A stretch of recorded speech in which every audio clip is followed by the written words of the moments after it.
Hello दोस्तों, आप लोग कैसे हो? आई होप कि आप लोग अच्छे होंगे। आज हम लोग क्लास 10 मैथ प्रश्नावली 5.1, देखिए दोस्तों, प्रश्नावली 5.1 को हम लोग हल करेंगे, है ना। प्रश्नावली 5.1 है ना, इस चैप्टर का क्या नाम है? तो समांतर श्रेणी। समांतर श्रेणी को हम लोग इंग्लिश में क्या कहते हैं? एपी यानी अर्थमेटिक प्रोग्रेशन। देखिए दोस्तों, समांतर श्रेणी, यहाँ पर देखिए, समांतर श्रेणी को हम लोग इंग्लिश में एपी कहते हैं। एपी का पूरा नाम है अर्थमेटिक प्रोग्रेशन। अर्थमेटिक दोस्तों प्रोग्रेशन, है ना। तो आज हम लोग प्रश्नावली 5.1 यानी समांतर श्रेणी पढ़ने जा रहे हैं, है ना, क्लास 10 मैथ। चलिए दोस्तों स्टार्ट करते हैं। देखिए दोस्तों, समांतर श्रेणी है क्या? समांतर श्रेणी पहले है क्या, है ना। पहले समांतर श्रेणी के बारे में पढ़ लीजिए कि समांतर श्रेणी है क्या। देखिए, अरे यार क्या हो गया, समांतर श्रेणी है क्या, है ना।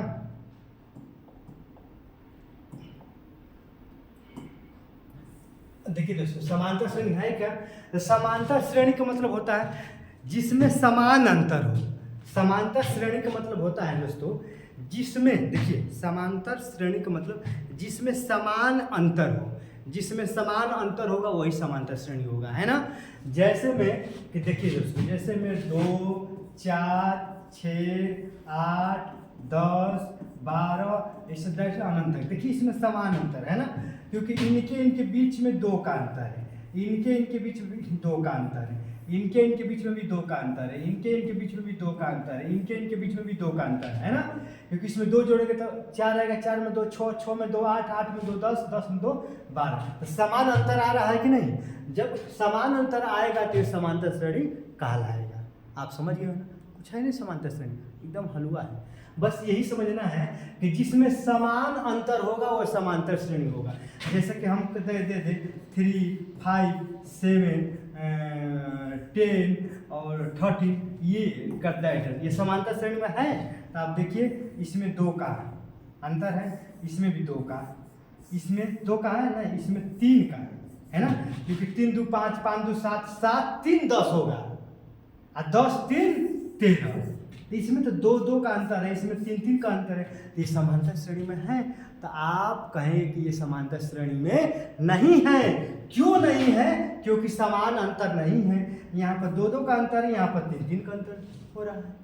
तो समान अंतर कहाँ है? देख रहे हैं यहाँ पर सब में 2 2 का अंतर है, सब में 2 2 का अंतर है। इसमें जो अंतर है वो समान अंतर है, ये समांतर श्रेणी होगा। लेकिन इसमें समान अंतर नहीं है तो ये समांतर श्रेणी नहीं होगा, है ना। आई होप कि आप समझ गए होंगे कि समांतर श्रेणी क्या कहलाता है ना दोस्तों। तो इसको मिटा रहे हैं ना। अब देखिए दोस्तों, अब यहाँ पर अब क्या आता है कि समांतर श्रेणी के कुछ फार्मूले है ना। पहले इस प्रश्न को देखिए, इसके बाद फार्मूले बता रहे हैं। देखिए समांतर श्रेणी तो आई होप कि आप समझ ही गए होंगे।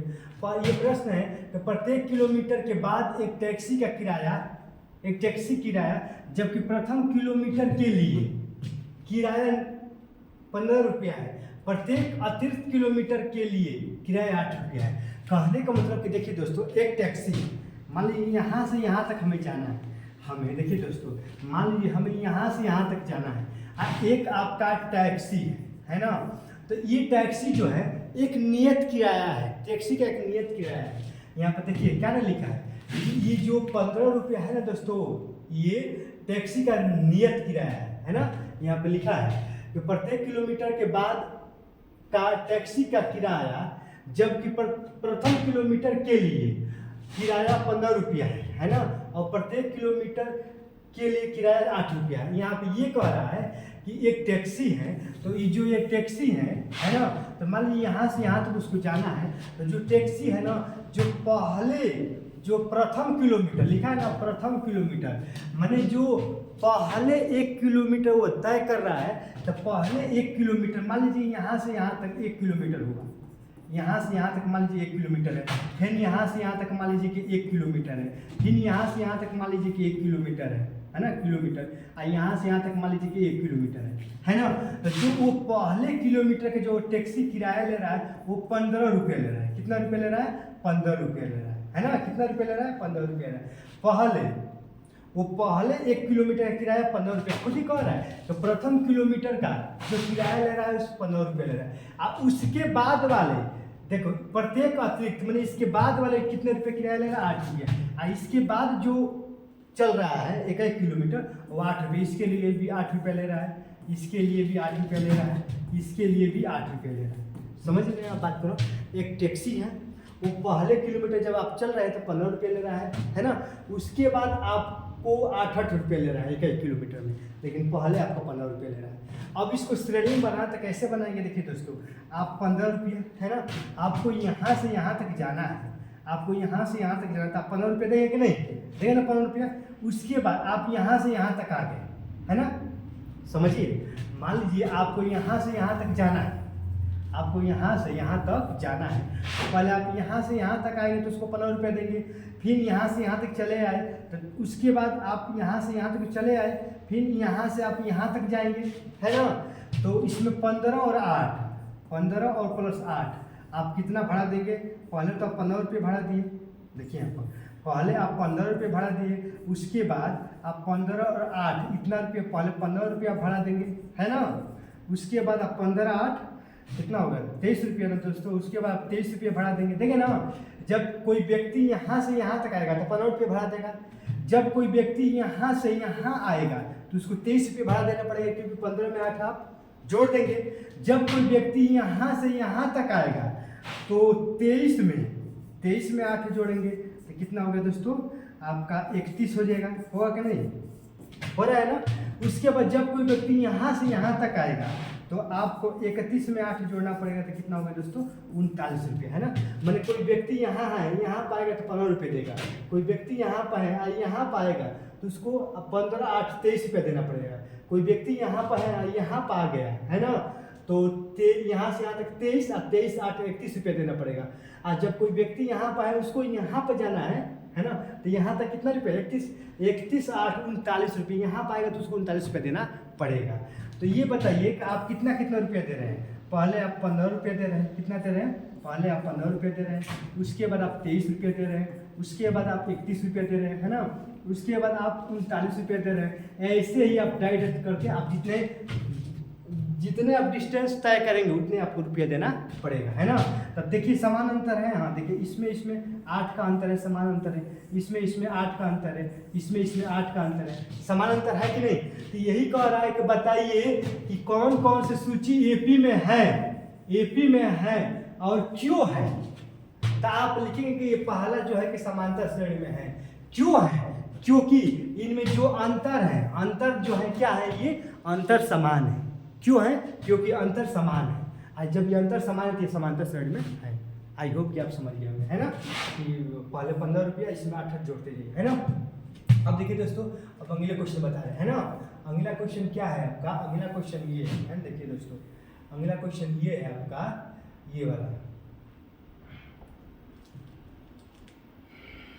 देखिए दोस्तों अगला क्वेश्चन आपका ये है कि किसी बेलन में उपस्थित हवा की मात्रा जबकि वायु निकलने वाला पंप प्रत्येक बार बेलन की शेष हवा 1/4 भाग निकल जाता है। कहने का मतलब ये है कि एक बेलन में हम हवा भर रहे हैं है ना, उस जब हम हवा भर रहे हैं तो उसका 1/4 भाग बाहर निकल जा रहा है ना।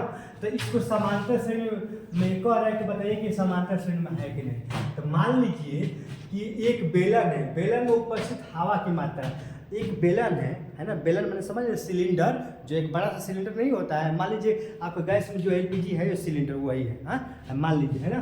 तो जो मान लीजिए कि एलपीजी जो गैस है ना, जो सिलेंडर है उसमें जो हवा है उसका आयतन भी मान लीजिए हवा, देखिए आप जो यहाँ बता रहे हैं है ना, हवा यानी वायु, हवा का आयतन प्रारंभ में कितना होगा, प्रारंभ में आयतन मान लीजिए कि भी है, प्रारंभ में उसका भी है कि नहीं।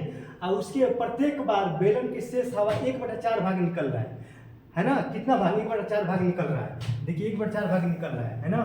तो प्रारंभ में तो उसके प्रारंभ में कितना है, देखिए प्रारंभ में उसका जो आयतन है वो भी, और उसके बाद अब अगली बार जाएंगे तो उसमें भी तो आयतन है, अब भी अपन 4 आयतन निकल जा रहा है। देखिए 1/4 का मतलब V/4 ही हुआ, क्योंकि टोटल V है तो V/4 निकल जा रहा है। तो इसको हल करेंगे तो कितना होगा दोस्तों 3V/4 हो जाएगा। देखिए यहाँ पर 4V होगा, अब 4V से V घटेगा तो 3V/4 होगा। तब प्रारंभ में उसका आयतन कितना था, V था, और उसके बाद जब उसमें हवा निकला है 1/4 तब उसका कितना आयतन हो गया है 3V/4 हो गया है ना। अब उसके बाद हवा निकलेगा ना, तो उसके बाद क्या है बताओ, उसके बाद आपका 3V/4 है, इसका 3V/4 का 1/4 भाग निकलेगा। 1/4 भाग निकालो, इसको हल करो। देखिए अब दोस्तों तो यहाँ पर 3V/4 हो गया है ना, माइनस 3V 4 चौके 16 है ना। तो यहाँ पर देखिए दोस्तों 4 16 का 16 हो गया, 4 चौके 16, 3 चौके 12V माइनस 3V, तो 12 में 3 जगह तो कितना हो गया दोस्तों 9V/16 हो गया। यानी इसको हल करने के बाद कितना आ रहा है 9V/16 आ जा रहा है ना। कितना आ रहा है 9V/16 आ जा रहा है। देखिए दोस्तों पहले उस जो सिलेंडर में जो है वह हवा, जो वायु है, हवा है, जो एयर है उसकी मात्रा भी है। उसके बाद 1/4 जो है निकल जा रहा है, तो कितना बच जा रहा है उसमें हवा की मात्रा, एयर की मात्रा 3V/4 बच जा रहा है ना। जो कि आप देखिए यहाँ पर घटाएंगे ना, V में से V/4 घटा देंगे है ना। अब उसके बाद अब यहाँ इतना बच जा रहा है, अब इसमें से भी ये 3V/4 देखिए 3V/4 का 1/4 यानी कितना हो जाएगा 3V/4 चौके 16 इतना भाग निकल रहा है। देखिए 3V/4 में से 3V/4 का 1/4 भाग निकल रहा है। इसको हल करेंगे तो कितना आ रहा है दोस्तों आपका 9V/16 इतना आ गया ना, 9V/16 हम दोस्तों इसको मिटा रहे हैं ना। देखिए तो आप कोई बात नहीं, मैक्सिमम कम से कम 3 निकालिए। कितना 3 आपने 3 निकाल दिया, तो प्रारंभ में हवा का मात्रा V था, उसके बाद 3V/4 और उसके बाद 9V/16 हो गया है ना। तो क्या ये समांतर श्रेणी में है, तो पहले देखिए समान अंतर है कि नहीं। समान अंतर है। देखिए दोस्तों इसमें V/4 का अंतर है, फिर इसमें जाएंगे, इसमें भी कितना का अंतर है V/4 का अंतर है ना। तो आप देख लीजिए हल करके, देखिए इसमें घटाइए तो V माइनस 3V/4 घटाएंगे तो यहाँ पर 4V, अब 4V में से 3V जाएगा तो V/4 आएगा कि नहीं आएगा ना। उस तो इसको इसमें से घटा लीजिए है ना। देखिए घटाइए, देखिए 3V/4 है, इसमें से 9V/16 घटाएंगे है ना। तो आप घटाइए, देखिए इसका लसा कितना हो जाएगा, इसका लसा 16 हो जाएगा। तो 4 चौके 16 होगा कि नहीं, 4 चौके 16 है ना। इसका लसा कितना हो जाएगा 16, 4 चौके 16, 3 चौके 12V और 9V। तो 12 में से 9 जाएगा दोस्तों, तो यहाँ पर 3V/16 होगा। ये तो 3V/16 आ जा रहा है ना। कितना है दोस्तों 3V/16 है ना। तो ये क्या है समांतर श्रेणी में है, तो आप कहेंगे कि नहीं समांतर श्रेणी में नहीं, क्योंकि इसका अंतर तो V/4 आ रहा है कि नहीं। इनका अंतर V/4 आ रहा है, लेकिन इन दोनों का अंतर कर दे रहे हैं तो 3V/4 आ रहा है, 3V/4 आ रहा है। तो अंतर समान आ रहा है, तो आप लिखेंगे कि अंतर समान नहीं आ रहा है, ये समांतर श्रेणी में नहीं है। आप लिखेंगे कि ये समांतर श्रेणी में नहीं है क्योंकि इसका अंतर समान नहीं आ रहा है ना दोस्तों। आई होप कि आप समझ गए होंगे। अब चलिए दोस्तों आप क्वेश्चन नंबर 3 बता रहे हैं ना। प्रत्येक मीटर की खुदाई के बाद एक कुआं खोदने में आई लागत, जबकि प्रथम मीटर खुदाई की लागत 150 रुपये है, बाद में प्रत्येक मीटर खुदाई की लागत 50 रुपये बढ़ जाता है। देखिए जब हम उस कुएं को खोद रहे हैं तो पहले हम 150 रुपये दे रहे हैं है ना। अब उसके बाद खुदाई कर रहे हैं तो 150, उसके बाद खुदाई कर रहे हैं तो 50 बढ़ता जा रहा है। तो जब पहले हम खुदाई कर रहे हैं कुएं के पहले, जब शुरुआत में क्या लिखा है तो प्रत्येक मीटर मान 1 मीटर, जब हम शुरू में 1 मीटर खुदाई कर रहे हैं, जब उस कुएं को मान लीजिए कुआं है ना, जब उस कुएं को 1 मीटर हम खुदाई कर रहे हैं तो हमें 150 रुपये देना पड़ रहा है। कितना 150 रुपये। अब उसके बाद अगर हम खुदाई कर रहे हैं 1 मीटर, हमें केवल 50 रुपये देना पड़ रहा है ना। तो कहने का बताइए कि समांतर श्रेणी में है कि नहीं है। तो आप देख लीजिए समांतर श्रेणी में है कि नहीं है।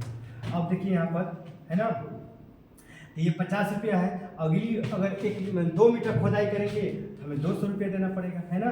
ये 150 रुपये देंगे ही, अब प्लस ये। फिर अगली बार खोदाई करेंगे तो हम 250 रुपये देंगे। फिर अगली बार खोदाई करेंगे तो हम 300 रुपये देंगे। ऐसे ही बढ़ता जाएगा। देखिए ये समान अंतर है कि नहीं? देखिए दोस्तों समान अंतर है ना। इसमें कितना का अंतर है आप बताओ? 50 का अंतर है। इसमें कितना का अंतर है? ये भी 50 का अंतर है। इसमें कितना का अंतर है? 50 का अंतर है। तो आप लिखेंगे कि ये समान अंतर है। और जब ये समान अंतर है तो ये समानता श्रेणी में है कि नहीं? समानता श्रेणी में है ना दोस्तों। आई होप ये भी समझ गए होंगे, है ना। अब चलिए क्वेश्चन नंबर हम इस पे चल रहे हैं ना। देखिए दोस्तों ये क्वेश्चन नंबर 4 जो है ना ये थोड़ा डिफिकल्ट है ना।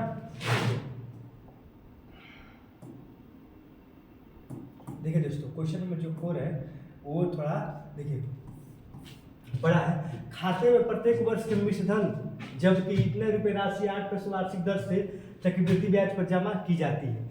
देखिए मिश्र धन बताना है, प्रत्येक वर्ष का मिश्र धन। ये तो मिश्र धन का एक फॉर्मूला होता है दोस्तों, ए बराबर देखिए एक होता है ए बराबर पी 1 प्लस आर बटा में 100 पर क्या होता है ईयर। यही मिश्र धन का सूत्र होता है कि नहीं बताओ। ए बराबर होता है दोस्तों ए बराबर पी 1 प्लस आर बटा में 100 पर क्या होता है ईयर। यही आपका सूत्र है मिश्र धन का। जहाँ ए को इंग्लिश में अमाउंट कहते हैं, अमाउंट को ही हिंदी में हम लोग मिश्र धन कहते हैं। क्या कहते हैं? मिश्र धन कहते हैं। पी को हम लोग प्रिंसिपल कहते हैं इंग्लिश में, और हिंदी में मूलधन कहते हैं, मूलधन, है ना। और आर को हम लोग इंग्लिश में रेट कहते हैं और हिंदी में दर कहते हैं। जो यन है दोस्तों, यन को हम लोग इंग्लिश में टाइम कहते हैं, टाइम, और हिंदी में क्या होता है दोस्तों? समय होता है। क्या होता है? समय, है ना। आई होप कि आप समझ गए होंगे। अब इसको हम क्लोज कर रहे हैं, है ना। इसको हम जो है ना अब इसको मिटा रहे हैं, है ना। ये आपका अमाउंट है, ये आपका प्रिंसिपल है, ये रेट है, और ये ईएन जो है टाइम है, पदों की संख्या, है ना। आप समझ गए होंगे। इसी फार्मूला पे इसको हम हल करेंगे। देखिए दोस्तों इसको मिटा रहे हैं नीचे वाले को, है ना। कौन इसको क्या कहते हैं ना। तो आप देख रहे हैं। अब देखिए इसमें आपका ये जो है मूलधन है, मूलधन यानी पी का मान, प्रिंसिपल का मान दे दिया है। ये देखिए ये दर है, दर यानी आर का मान दे दिया है ना। और आप समय 1 वर्ष के लिए, 2 वर्ष के लिए, 3 वर्ष के लिए, है ना, सबका अलग अलग आप निकालेंगे, है ना। लड़कियाँ सभी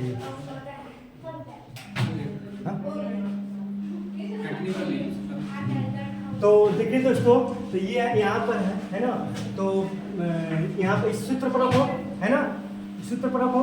तो देखिए पी का मान कितना है? पी का मान, पी यानी प्रिंसिपल का मान कितना है? 10,000 रुपया है ना। ये 10,000 रुपया आपका है ना।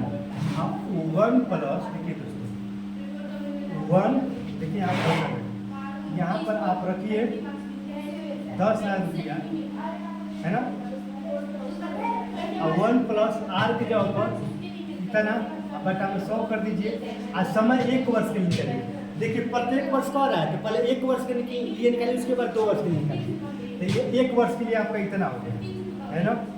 इतना इसको आप हल कर देंगे तो 100 इसको हल करेंगे आएगा 108 बटा में 100 आएगा, है ना। पहले वर्ष के लिए हो गया। उसके लिए उसके बाद दूसरे वर्ष में जाएंगे आप, है ना। तो दूसरे वर्ष में जाएंगे यहाँ पर 2 हो जाएगा। देखिए यहाँ पर आपका इतना हो गया 1 प्लस 8 बटा में 100 और यहाँ पर हो जाएगा 2। ये 2 वर्ष के लिए हो गया, है ना दोस्तों। तो इसको यहाँ पर ये 2 वर्ष इसको हल करेंगे तो आएगा 100, इसको हल यहाँ पर 100 कम 100 यानी 108, 108 बटा में 100 क्या हो जाएगा दोस्तों? स्क्वायर हो जाएगा। देख रहे हैं कि ये पहले वर्ष के लिए हो, ये दूसरे वर्ष के लिए हो, इस तरह तीसरे वर्ष के करेंगे तो यहाँ पर 3 हो जाएगा। यानी आपका श्रेणी क्या आ रहा है? समान या श्रेणी क्या आ रहा है? पहले देखिए, पहले आपका इतना गुड़े 108 बटा में 100, फिर कामा दे दीजिए, फिर इतना आ रहा है।